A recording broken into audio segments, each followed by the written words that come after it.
everyone, my name is Gracie Wenn. I'm from course DOL1A. Today I want to present about oil and gas industry. So first I will explain about oil and gas industry overview. Today I will be giving you a detailed overview of one of the most critical industry in the modern world, the oil and gas industry. This sector is the backbone of global energy. It's power car, airplane, factories, and ship, and it also plays a major role in generating electricity.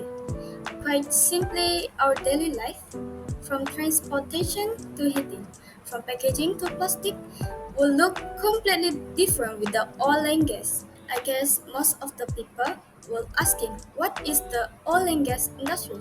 I will explain more about oil and gas industry.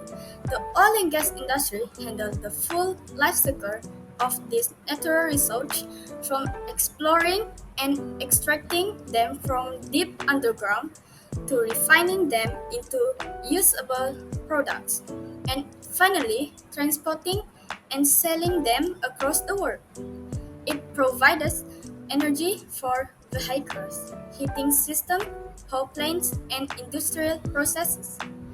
Think of gasoline in car, diesel in truck and generator, and natural gas used in your kitchen or a power station. But it goes far beyond energy. Oil and gas are feedstock for petrochemical, which are the base material for plastic, synthetic fabric, fertilizer, detergent, and even pharmaceutical. In other words, the industry fuel both our mobility and our material world. In this next slide, I will explain about upstream sector.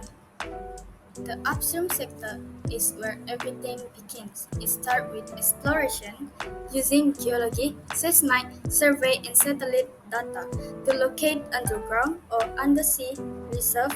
Once reserves are confirmed, drilling operations begin using rigs or land or offshore platforms.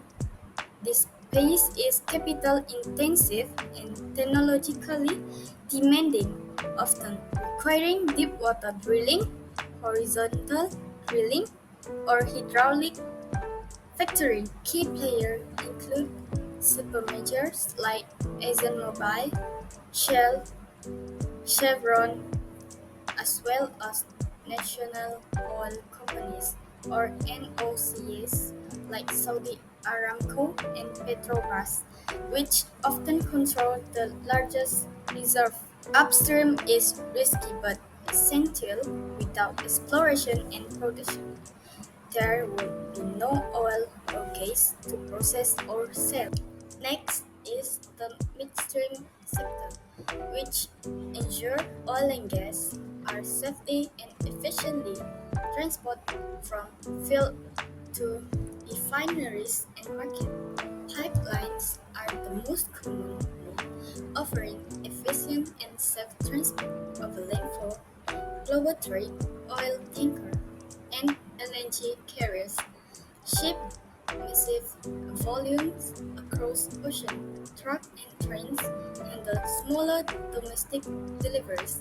Oil is stored in large above-ground tanks, while natural gas is either stored underground or converted into liquefied natural gas or LNG by cooling it to negative 162 degrees Celsius. This reduces its volume by 600 times, making it easier and more economical to ship. Without midstream infrastructure, oil from remote desert or offshore rigs could never reach the market.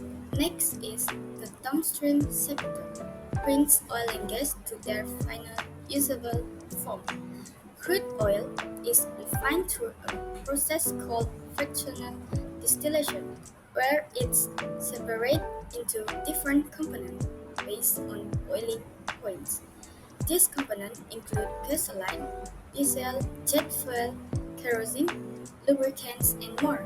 Natural gas is also processed in purities like hydrogen, sulfide, or water vapor are removed, and useful components like methane used in cooking and heating, and propane or butane sold as LPG are separated. Finally, distribution bring this product to consumer, gas station, airport, factories, homes. This sector is the most visible to the public but relies heavily on the upstream and midstream sector. The next one is about global importance. The oil and gas industry provides around 80% of the world's primary energy.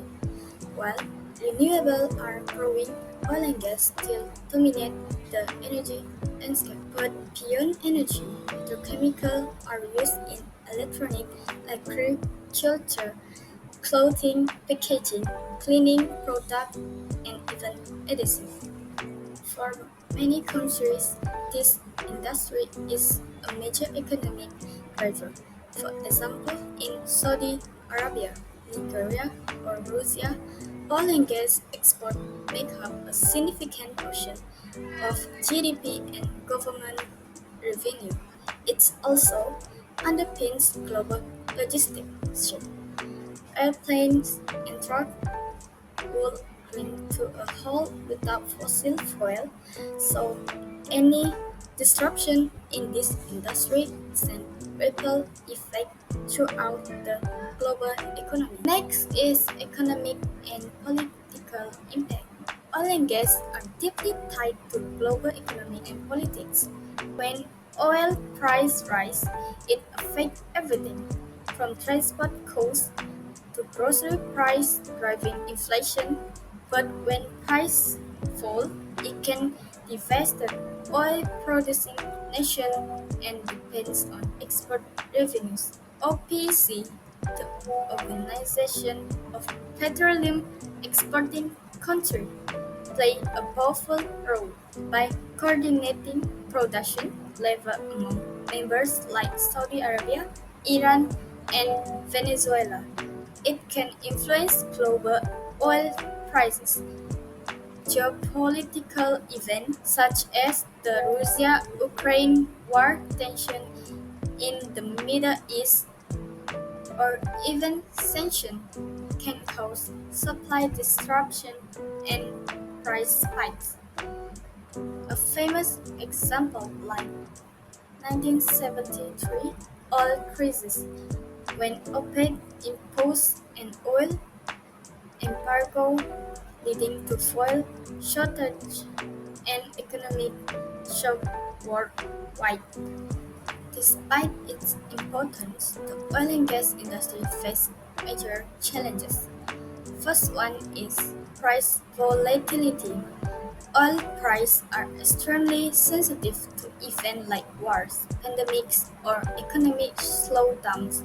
For example, in 2020, COVID-19 caused demand to collapse briefly, making oil prices go negative. Second one is environmental impact. Oil spill, methane leaks, and greenhouse gas emissions contribute to pollution and climate change. One example, the Deepwater Horizon spill in 2010 caused massive environmental damage. The third one is regulation. Governments are now enforcing stricter carbon tax, emission laws, and mandating renewable energy adoption. The fourth one is technological complexity.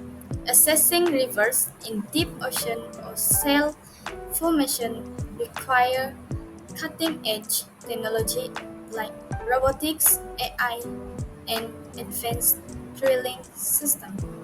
To summarize, the oil and gas industry is still central to modern civilization but is now at a turning point, balancing traditional energy needs with a global towards sustainability. That's all from me. Thank you.